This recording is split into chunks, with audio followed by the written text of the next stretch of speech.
Aujourd'hui, on parle de Mon frère de Daniel Pénac. Alors, un Daniel Pénac, c'est toujours intéressant, toujours agréable, toujours très humain. Et dans ce livre, on alterne les chapitres. Une fois, Daniel Pénac parle de son expérience de monter une pièce de théâtre au sujet d'un autre livre qui s'appelle Bartleby le Scribe de Herman Melville. Herman Melville qu'on connaît surtout pour Moby Dick, évidemment. Parce que Daniel Pénac fait comme un parallèle entre le personnage de Bartleby et son frère qui vient de décéder.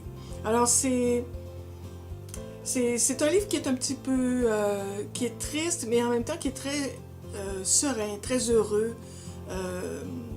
et qui donne toute la dimension d'une véritable affection entre deux êtres qui sont, après tout, différents, très différents, même si c'est son frère.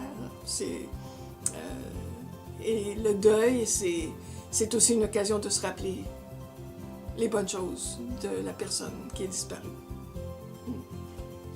Si un extraterrestre devait un jour nous rendre visite, moi j'aimerais qu'il tombe d'abord sur Daniel Pénac. De cette façon, il entrerait en contact avec la meilleure part de l'être humain. Pour peu qu'on s'intéresse aux auteurs contemporains, Daniel Pénac est généralement le bien-aimé. Dans ce petit livre de 134 pages, l'auteur se livre au sujet de son défunt frère aîné, Bernard. Daniel Pénac, dans le livre, monte une pièce de théâtre à partir d'un mot. Un mot partagé entre les deux frères avec la connivence compliquée que peuvent avoir les enfants parfois. Et ce mot, c'est Bartleby. Qu'est-ce qu'un Bartleby? C'est le personnage central de Bartleby le Scribe de Herman Melville. Herman Melville qu'on connaît davantage pour Moby Dick, bien sûr. Et ce livre est la lecture de chevet d'un Bernard adolescent. Bartleby, le personnage, se nourrit de biscuits au gingembre. Lorsque Bernard veut offrir à son jeune frère, Daniel, un biscuit au gingembre, il lui demande « Un Bartleby ?» Or, le personnage de Bartleby est très intriguant et le court roman de Melville, écrit en 1853, a eu des répercussions sur une certaine forme d'absurde dans la littérature. Bartleby, c'est un scribe. Autrement dit, c'est un commis de bureau ou un clerc, et il est embauché par un notaire à Wall Street.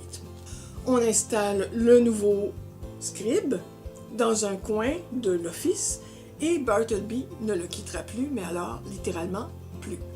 Ce qui est comique au début devient bientôt tragique. Nous, lecteurs du 21e siècle, on comprend que Bartleby est probablement autiste ou quelque chose comme ça, mais on n'avait pas de telles notions à cette époque-là.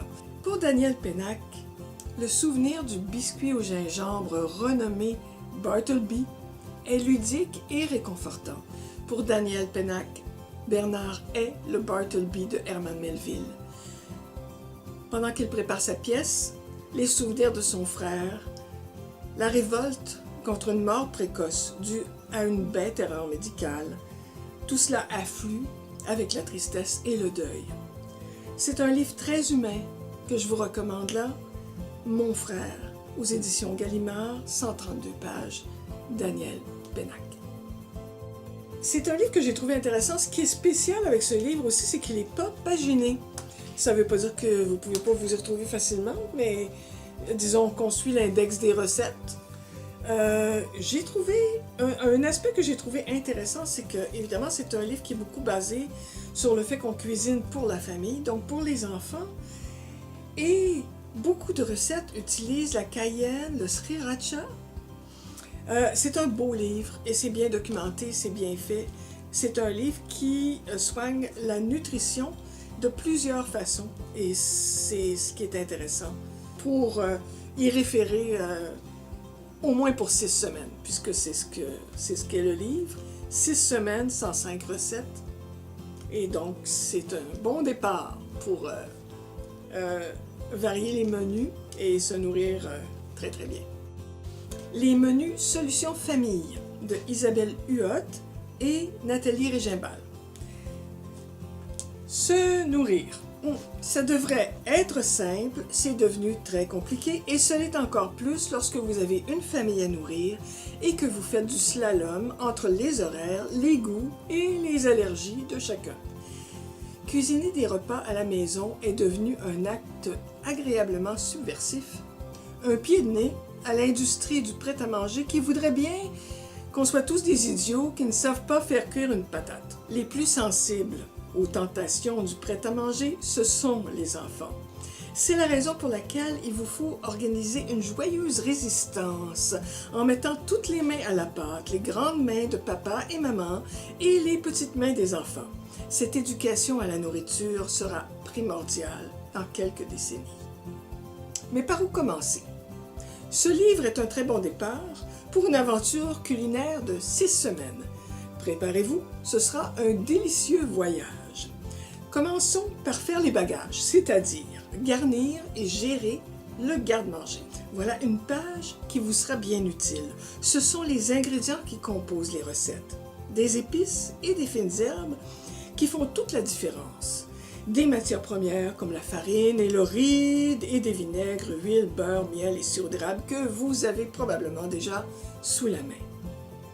Pour chacune des semaines, votre liste d'épicerie est prête. Les auteurs sont des sommités en nutrition. Vous ne manquerez de rien. Chaque recette a été pensée pour enrichir naturellement les valeurs alimentaires.